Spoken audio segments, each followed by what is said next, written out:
برادران طریقت، السلام علیکم۔ حق موجود، مزار پر چادر چڑھانا، اس کی حقیقت کیا ہے؟ امام اہل سنت امام احمد رضا بریلوی، ان کا فتویٰ رضویہ، ان کے اندر آپ کی فتویٰ ہے، آپ فرماتے ہیں کہ کسی بھی مزار پر چادر چڑھانا صرف اور صرف ایک چادر کی اجازت ہے، اور اگر ایک سے زیادہ کی کوئی ضرورت پیش آتی ہے، یعنی اگر کسی نے کوئی منت مان لی ہے اور چادر چڑھانے کی منت ہے، تو بہتر طریقہ یہ ہے کہ آپ اس چادر کے عوض 2 جوڑے خرید لیں اور کسی مسکین کو پہنا دیں، اور اس کا ثواب، اس عمل صالح کا ثواب اس صاحب قبر کو ایصال ثواب کریں۔ یہی بہترین طریقہ ہے۔ اور اگر وہ پہلے والی چادر، ایک چادر زبون ہو جاتی ہے، تو پھر دوسری چادر کی اجازت ہے۔ ایک سے زیادہ چادریں چڑھانا یہ فضول خرچی ہے، اور اسلام ہمیں فضول خرچی سے منع فرماتا ہے۔ اور مزار پر جو ہم ایک چادر چڑھاتے ہیں تو وہ اس لیے چڑھاتے ہیں کہ تاکہ وہ مزار، وہ قبر باقی قبروں سے، باقی مزارات سے ممتاز ہو جائے، اور یہ ایک شرافت کی نشانی ہے۔ تو آپ کو اگر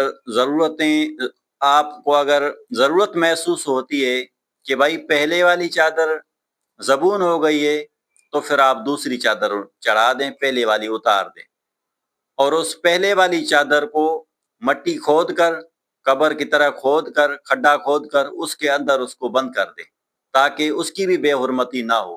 کیونکہ یہ چیزیں جو کسی بزرگان دین اور نیک صالح بندوں کے ساتھ مل جاتی ہیں تو پھر یہ بھی متبرک بن جاتی ہیں، تو اس لیے ان کو بھی جو ہے نا آپ مٹی کھود کر، کھڈا کھود کر اس کے اندر اس کو دفنا دیں، بند کر دیں، تاکہ مٹی میں مٹی مل جائے، باقی ایک چادر اس کے اوپر قائم رکھیں۔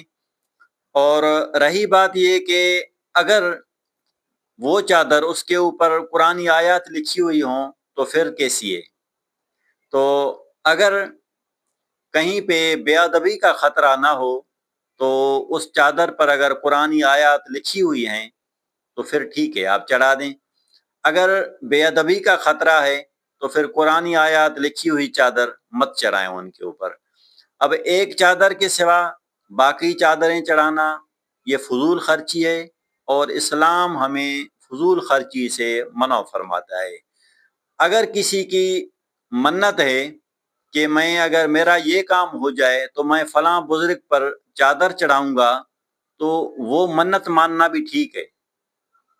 اگر پھر وہ دیکھا جائے گا کہ وہیں پر اگر وہ چادر صحیح سلامت اور صحیح لگ رہی ہے، تو پھر دوسری چادر کے عوض کوئی عمل صالح کر دیں گے، کسی کو پیسے خیرات کر دیں، کسی ضرورت مند کو دے دیں، کسی کو 2 جوڑے لے کر پہنوا دیں، اور اس کا ثواب اس صاحب قبر کو ایصال ثواب کر دیں۔ یہی شرعی طریقہ ہے۔ اس کے سوا باقی سب جو ہے فضول خرچی میں آ جاتا ہے۔ تو آخر میں دعا ہے اللہ رب العزت ہمیں اس فضول خرچی سے محفوظ فرمائے۔